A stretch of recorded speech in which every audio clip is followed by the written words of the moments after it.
Well, seeing as how nice those oil galleries look, I think it's about time we have a look at the heads. We'll take the valve covers off, but in order to get to the valve covers properly, we're going to need to remove the VJ9 Californian Emissions A.I.R injection stuff. Now, I've cheated a bit here. I've drowned these things here in WD-40. Now, normally these things are really rusted out, and when they rust, they can really fuse to the exhaust heads here. Because you have to remember, these are directly on top of the exhaust ports with all of that heat that rises upwards, cooking every one of these sockets. So make sure you give those a good drown in WD-40, grab your spanner and try your best to remove it. I think it's a 1/2 inch, let's have a look. We'll get the 1/2 inch socket on it. Nope, bigger than a 1/2. No, it is a 1/2, I've just picked up the wrong socket. No, I'm still wrong. Jeez, I can't trust the word this guy said. There we go, 9/16. All right, bit of massaging, but in we go. Still a bit crunchy and grindy. Come on, I'm getting there. See, this is one of the biggest problems when you have a 403. If you've got one of these emissions engines, you've got so much more junk, just so much more weight added to the engine. That's just holding you back, slowing you down, making things more difficult. Imagine with this engine inside the engine compartment trying to access these spark plugs here and trying to change it with this stupid thing in the way. And man, these fittings really are deep in there. You can have a look and see how long they are. Alright, I'm going to give the other ones a bit more lubrication because you don't want to bend them and break them.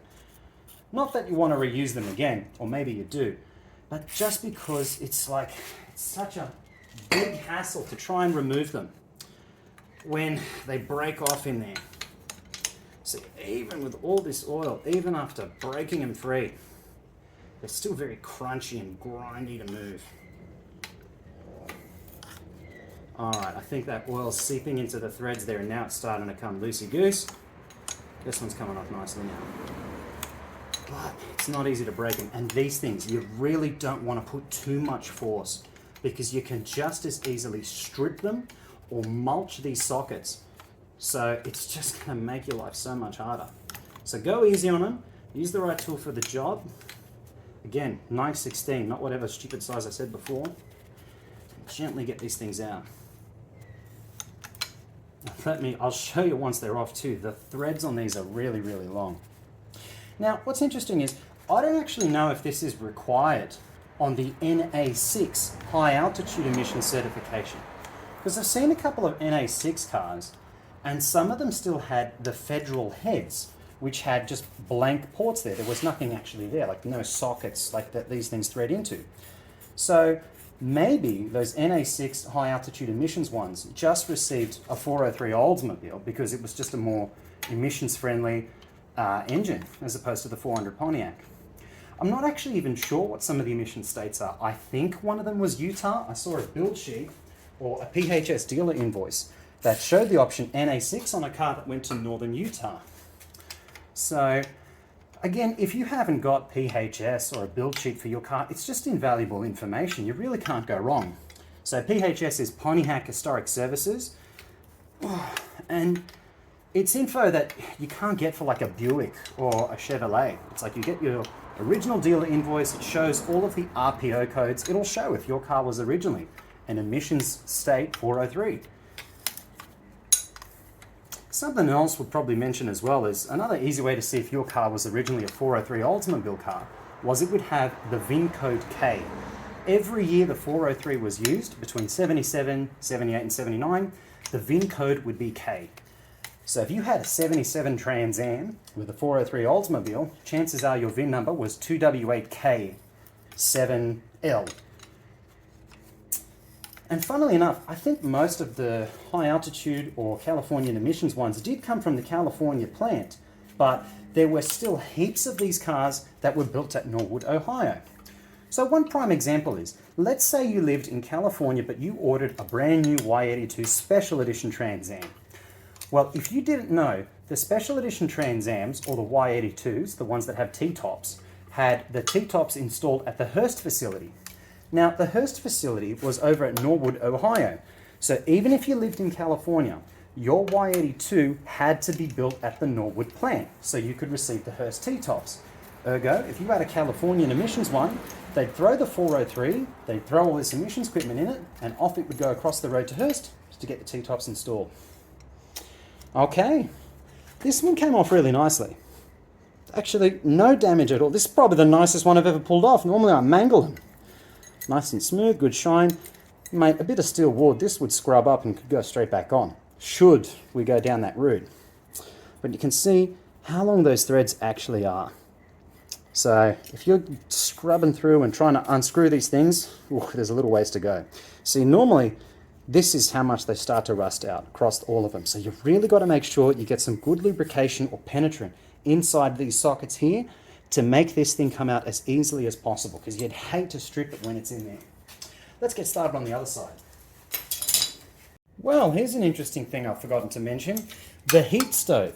So this little aluminium, I think it's aluminium shield that goes on top of the exhaust manifold here, also would have a little flexible paper and aluminium duct that would come up to the air cleaner along the bottom right here, and that would form the hot air stove. So I think that what that did was that assisted in starting up the car on cold days to get more hot air into the air cleaner filament to kind of help the car start on colder days with a bit more warmer air to kick it over. But I mean, especially down here in Australia, even if you lived in the snowy parts of the country, I really doubt that it'd ever be an issue. So some people kind of just bin it and don't worry about it anymore, as it kind of just feeds a lot more hot air into your engine's air intake. I kind of like it. It's just better than having that blank hole. And I just like the fact that it's just there to shield a little bit more heat from coming off the exhaust manifolds. So the other side was missing it, but the other side has a much bigger one that shields across the entire manifold. But this one here has that little cone circle that goes straight to the air cleaner. You'll notice that this one has the gaps to accommodate for the VJ9 Californian Emissions stainless steel lines. Whereas if this was a federal engine one, it'd just be completely flat, still have the circle, and just a little bolt up there in the valve cover that holds this in place. Now, I don't think there's other bolts, but it does rely on the stud coming off the bottom of the exhaust manifold. So once you undo that, I think nothing else is holding it in place. It just kind of sits on top of the stud. So let's try and get that one off. It's a tiny little bolt up there, but that shouldn't be a problem. I'm going to say that could be a 3/8. Let's give it a try. Maybe I can use a little one. Fancy down one. Yep, 3/8. Perfect. Easy peasy. Even if we do restore it and I don't use the hot air choke, I'm still going to put that little shield on there, give it a little bit of a sandblast or a little media blast just to clean it up, maybe put some silver paint on it, make it look nice and new, and that can go back on there. All right. I don't think this is a special valve cover stud that holds it in there. Maybe it is a little bit thicker just to accommodate for that plate, but I'm just going to gently put that back in there now just to kind of hold it in place. There we go. That's the heater shield element. And now we can get cracking on all those A.I.R injection tubes. All right, this thing looks like it had maybe a bit of an oil leak off the valve covers, which has probably done us some really good favors because these things should be hopefully nice and oily. This side, I'm starting fresh. I didn't lubricate this one like the other one. So, I'm gonna go easy on it. I haven't broken this side free yet. See, look how much more difficult this one is. Here we go. Easy peasy. I don't like it. Ooh, see, I don't like it already. No, I can already feel that one stripping. No, sir, I don't like it. Let's try this one. See, that one came out. Thank you, valve leak seal, valve cover leak. What a generous valve cover leak you were. You've lubricated this for me. Come on. All right, those will come out, but this one at the end, oh, I'm scared. Oh, I don't like it at all. Not one bit. Ooh, that's going to give me grief. See, this one's already having a hard time coming. Already feels stripping. I'm going to gently put a little bit of force on it, and it's already not looking good. That one's coming out. What about this one? There we go. That one came out. We're going to try this one again. Oh, I don't like it. Not comfortable with it. Nah, stripping already. Uh-oh. I think we can gently hammer this one on. Gently. Whew.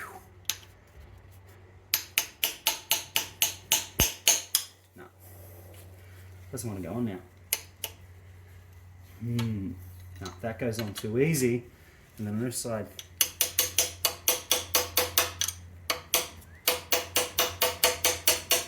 Doesn't want to go on at all.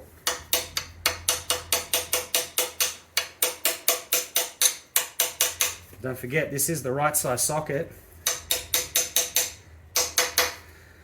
It's just those bolts. There we go. Now it's coming through. All right, we're going to give it a bit more juice in there.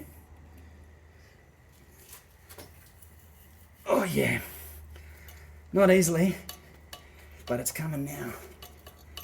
See, this one we're probably not going to be able to reuse. I don't know if it's a thing where it's just one side is harder to remove than the other, but these can get really cooked on. Nah, already having a hard time. Shit, maybe it's a different size. I don't believe it, but let's try the 5.8, but I doubt it. No, the 5.8's way too big, but it doesn't matter if it's going to come free a little bit. Yeah, there's a lot of play, but at least it's coming. See, that's like, just almost doesn't fit at all. There we go. A bit more lube in there just so we don't screw this one up. Oh, got a bit excited there. Oh yeah, baby. 2 hours later. Oh, never a dull moment. Come on. Oh!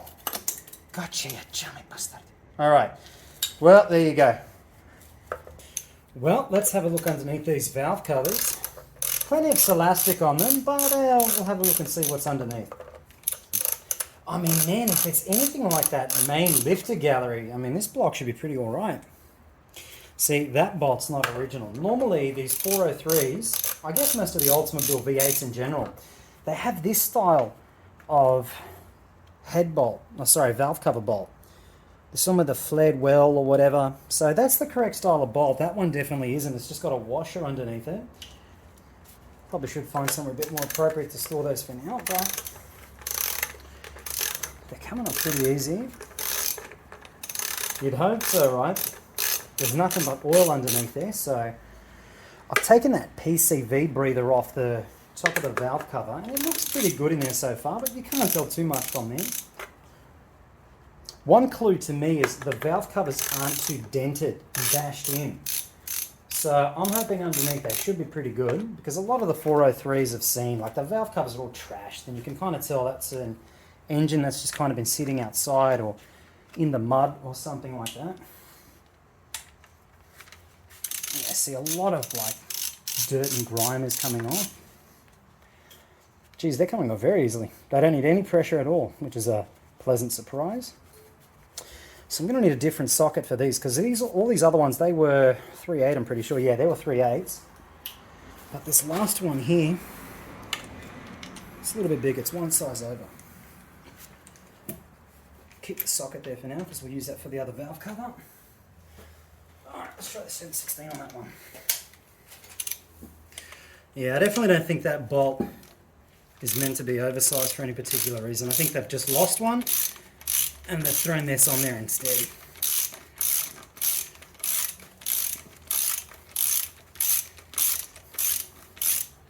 Wow, it's definitely a bigger bolt. Matt, you know what? Maybe it is meant to be there, because this one's considerably taller than the rest. Yeah, it's definitely a taller bolt than the other ones, so they're off. And let's pop this valve cover up here now. Alright, use the hammer to gently help it off. Break that elastic seal. Am I missing one? No. It's just glued on there nice and tight. Alright, come. They look perfect. No sludge at all. They're actually in excellent condition. Wow, these heads are incredibly nice. I can't believe it. They're in fantastic condition. Something seems strange though. There's no bolts. I feel like we're missing bolts, no? Yeah, we are. Yeah, that's really weird. These valve covers it looks like the bolt holes have been filled in with Celastic. That's really strange. Look, I said to myself, I don't think there's enough bolts here for a 403 head, but they've been all filled up with Celastic. Maybe they had the wrong gasket. That's really strange. But look, the inside of these heads, I mean, they look fantastic. But the threads have been blocked off. That's really strange. I'm actually hesitant to take these all off now. I actually think this engine might even run. Wow, go figure. All right, well, let's take a look at the other side. We're just going to leave that on there for now. And we'll have a quick gander over at the other side of the heads. See, that surprised me a little bit because I'm used to the 403s having a few more bolts on them. So, well, okay, so maybe that other bolt is definitely incorrect because this one on this side is the correct flared head. So, yeah, these have only got 5 bolts on them for some reason. I don't know why that's the case. Normally you have a lot more bolts in the valve cover on a 403, especially the other ones I've taken apart. I don't know what the reason for that is. It's only got 5 on it. I don't think that's normal for an Oldsmobile V8. Correct me if I'm wrong, but my other Firebirds, they definitely have more bolts in the valve cover for the 403s. So, that's a bit strange, but let's have a look underneath this head as well.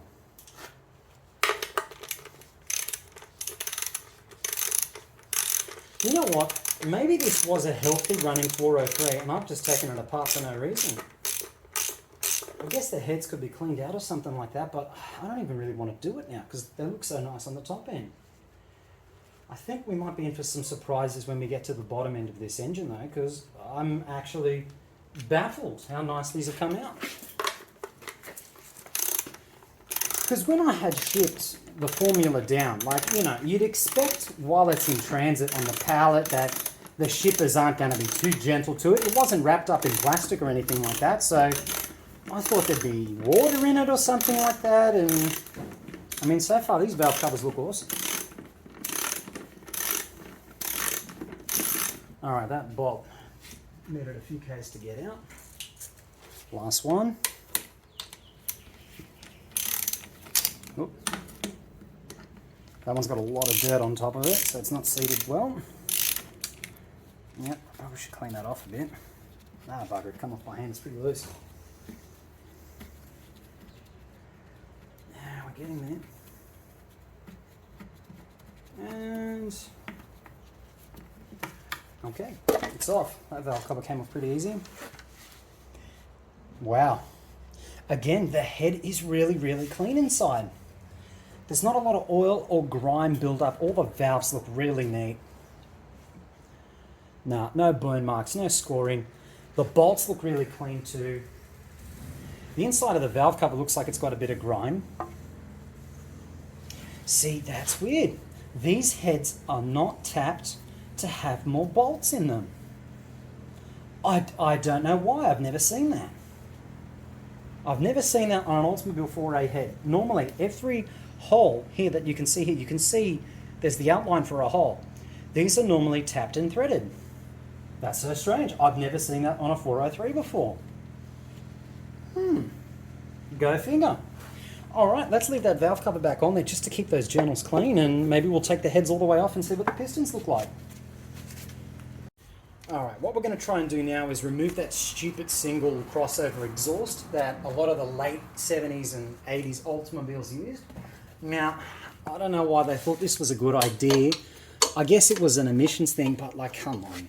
Seriously, is this the best way you can make an exhaust system?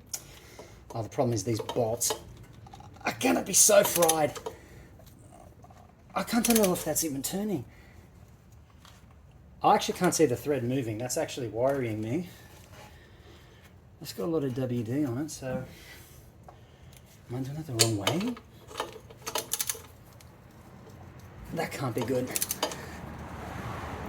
No, it's moving. Okay, it's moving. We're in business. Okay. It's not moving a lot. Well, there's your answer. Well, that's one way to remove the exhaust ports, so well, something was happening. Yeah, nah, look, these never come off easily. The one in there as well, what a pain in the ass. Actually, you know what? Because that's dropped, I reckon it's even going to be easier just to remove the drop both manifolds at the same time.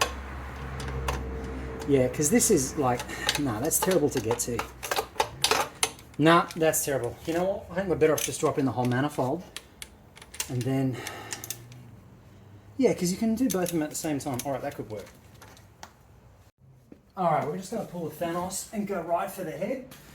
So put a little bit more WD-40 at the top of the threads for those exhaust bolts, because as we know, these cast iron manifolds love to cook, and these bolts love to roast on there. So we're going to throw just a touch of WD. Yeah, that looks like a 916. Here we go. Oh yeah. Look at that. That one's come out pretty nicely. But see, that one's easy because the top of the thread is kind of hanging out from the bolt there. So heaps of WD-40 can get in, and they're pretty easy to come out once you've got some lubrication in there.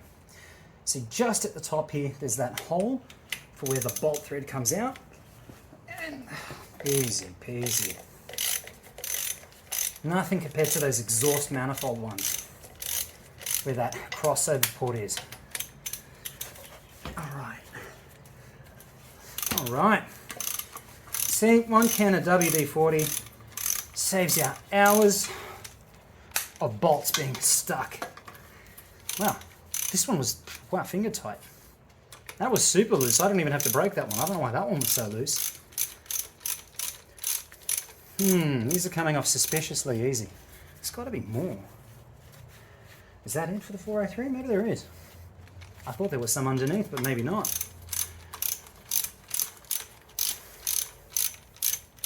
I'm trying to think at my other manifolds. Yeah, I'm pretty sure the other 403 manifolds I've got have bolts at the bottom too. At least I thought so.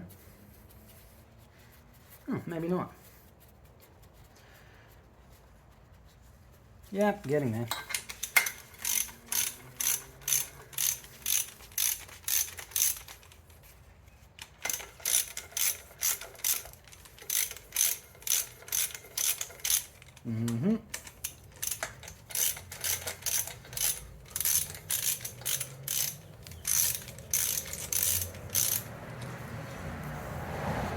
It's the washers that are doing them favours. Yeah, those bolts came out magic. They look like they're in great shape. I think these can go on the Y wheel and just be reused. Yep. Another one down.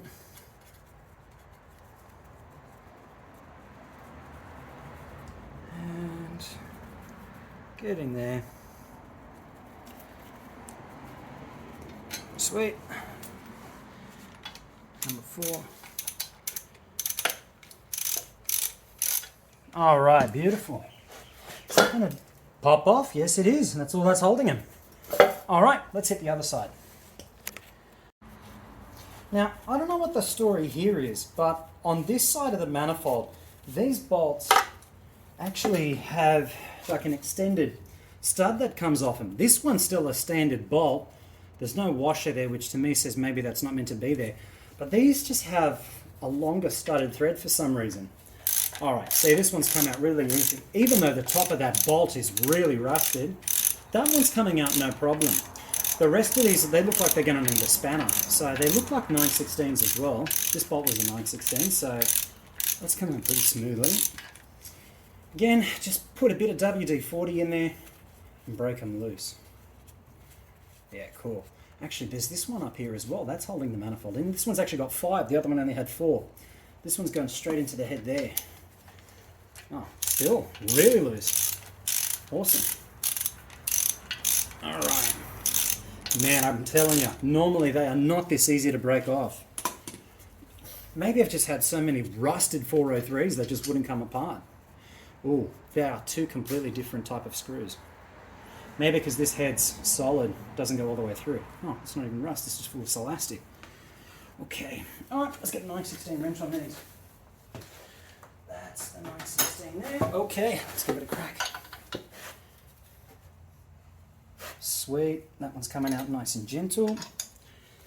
A little bit more force, but still coming loose. And the back one here, no problem. All right, these are probably going to need a lot of manual labor to get out.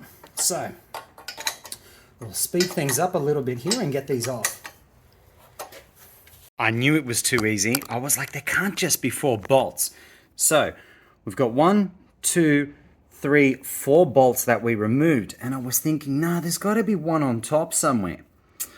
Right, that one was already busted and cooked into the head ages ago. So there is a broken bolt on this head. There's actually meant to be 5 on each. And I noticed as I was pulling that one off, I go, why did the other one have 5 and this one only 4?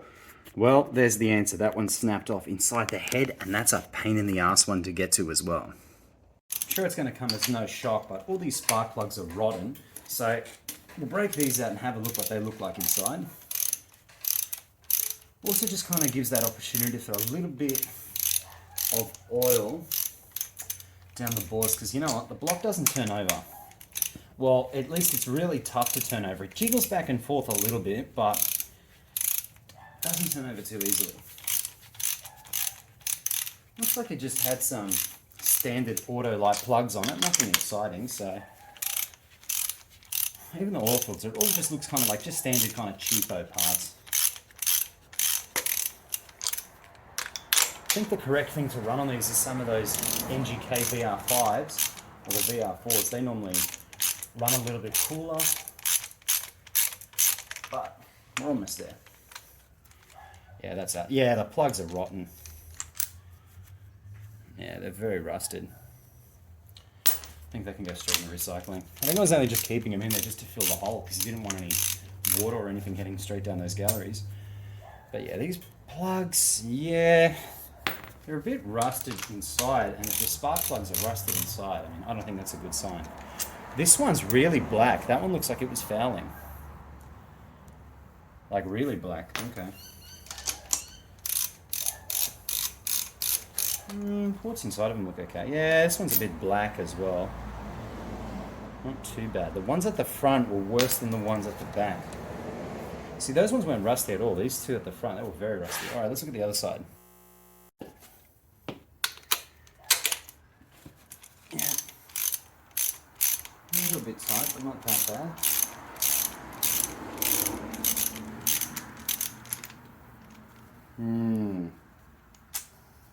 Yeah, it's got a bit of muck on it, which isn't great.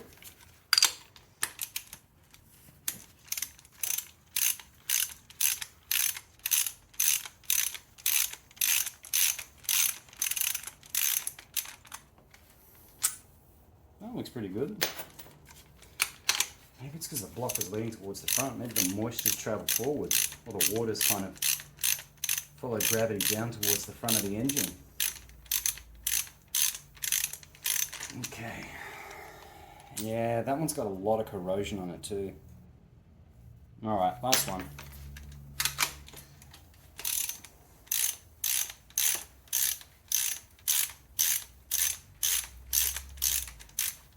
Okay, and yeah, heaps of corrosion, very rusted. Contact looks okay. Looks like that one was a little bit wet with oil. So we'll get started on the engine mounts as well. Now, the bottom of this block is really crusty and dirty, but these don't look like they're going to give much trouble. They were down by the oil pan. I'm sure heaps of oil's kind of leaked out around them, so they're pretty lubricated. They're coming off really easy. You can see how much layer of grime and dust. I don't know what that is. It looks like paper? Flakes of like a newspaper or something. I don't know what this is. It's fuzzy. I've never seen fuzz at the bottom of a block. I don't know what that bolt does. I don't think that's actually connected to the engine mount, but it's there. Okay. I don't know if every Firebird had this type of engine mount, where it's got the clamshell and then it's got the long support bar behind it. I've seen it on a few of them, but I've also seen the ones where it just has the clamshell mount and not this extended long mount that goes across the whole base of it. Alright, that one's off nice and easy. The nuts, they're a bigger size. These bolts are a 5/8, but those nuts that are held on the back there, I'm not sure if there's studs behind them. Oh no, never mind. It's just mounted to the gallery. Sweet. Easy peasy. There you go. So that clamshell mount is just bolted onto that bar. Yeah, they've got like Loctite or something in the bolts. They're blue inside. Is that painted blue? Is that Loctite? I can't tell what that is. But yeah, these are the standard 403 mounts for a Firebird. It's got the clamshell. It's held in with 2 bolts and 2 nuts along this long ridged support bar. But sometimes I see the versions that don't have all 3 of those. I think that could just be a difference between other Oldsmobile V8s. That could just be a 403 thing or a late 70s thing. Does that go straight into the gallery? They're very oily, very clean. Look how nice the metal is there. Very reflective, very shiny. Sweet. So, okay, that's actually come off pretty nice. I don't know what this bolt's for. It's a smaller size, to be honest. I don't remember that being there. Let's have a look. It looks like maybe a 916. Let's see what this bolt's for. Watch, oil's going to come pissing out everywhere now. Oh, it's in there tight. Yeah, I got no idea what this is for. It wasn't holding anything in. Maybe it's a drain plug. I doubt it, because it's not close enough to the bottom of the... Oh, it's broken off in there. Oh, it's a stud? No, it's not broken off. It's just... I don't even know what that is. Look, it's like a plug or a block off or something. It's not broken. It's just like there's crud or there's muck or something in there. Okay. Don't know what that's for. I feel like I haven't seen that on some of my other ones. Not sure. Maybe it is. All right, we're here too. Might as well take the fuel pump off. So we'll just move the lower engine mount bracket over here as well. Same story, 3 bolts.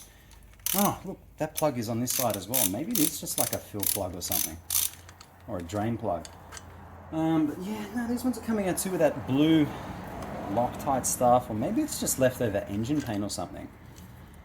Yeah, okay, these ones are really oily, so I think they go straight down to the oil galleries. Alright. Yeah, these mounts came off great too. They look really nice. They don't look bent or flared out or anything like that, so these will just get blasted or cleaned up in some degreaser or something like that, and I think they're going to go straight back on when the engine gets built. We might as well get the starter motor off as well. There's only 2 bolts that hold the starter in from underneath. It's just there and there, but I think it's not 5/8. Now they'll be a little bit smaller. All right, yeah, I think those are the only 2 that hold the starter in. Yeah, not just the 2 at the back, and I think that's it. All right, let's take the starter off too. I want to check to see if this is original.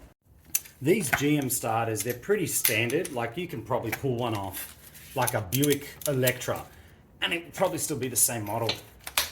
Oh yeah, they're on there tight. But normally they do have a part number cast or stamped into them, and it can tell you the original application. So hopefully the one on here is going to be the 403 one. Not that it makes any difference, they'll still be pretty functional, and you can get Ricos like really cheap because they made multi-billions of these starters. They're everywhere. Like even here in Australia, local parts stores will carry them. Because I think they were the same on a few of the Holden V8s and stuff like that too. Oh, they've got a lot of crud and gunk on them. It's hard to get a good contact to get that bolt off. Let's try it again. There we go. They're in there tight. Wow. There we go. And down comes the starter. I think that's all that supports them in, just those 2 bolts there. So as soon as they come off, the whole thing's ready to drop. All right, how about this one? Because as you can imagine, these starters weigh a ton.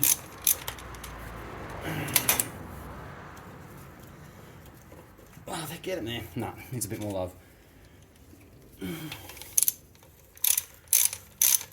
To be honest, probably dropping it's probably going to help the starter run a bit better anyway, because normally if you're one struggling to start or you're in a jam, it's happened to me a few times, you just bash the hell out of the starter and it fire right up. Is that one out? That one I think is out. I guess it's this one. It should be coming down. No, still needs a bit more. That bolt's out. This one's about to come out. No, still giving me grief. Come on. There we go. All right, off comes the starter. Man, this thing is covered in junk and soot and oil and gunk, but let's degrease it and let's see if this is the original starter. Oh, that looks a bit...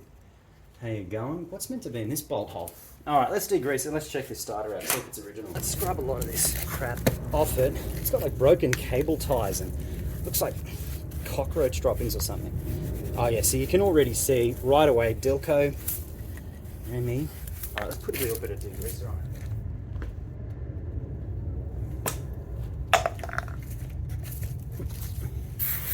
There we go. Look at that. Alright, here's the part number. Hey, this starter's actually coming out really good. Already, look at all this gunk that's coming off it. It's changing colour.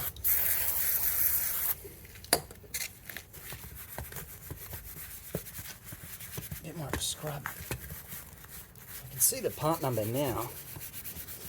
Looks about right. Ah, looks like a 1979 day code. That's not a good start. Wow. Geez, I hope it's original. It's coming out really nice. I actually reckon the start will still work too.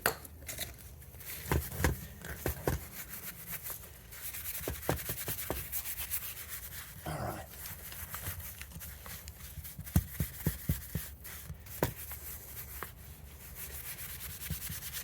Okay. There we have it. Part number 1108521. And that looks like a Julian date code of 3L196. Alright, let's do some homework and figure out what this is for.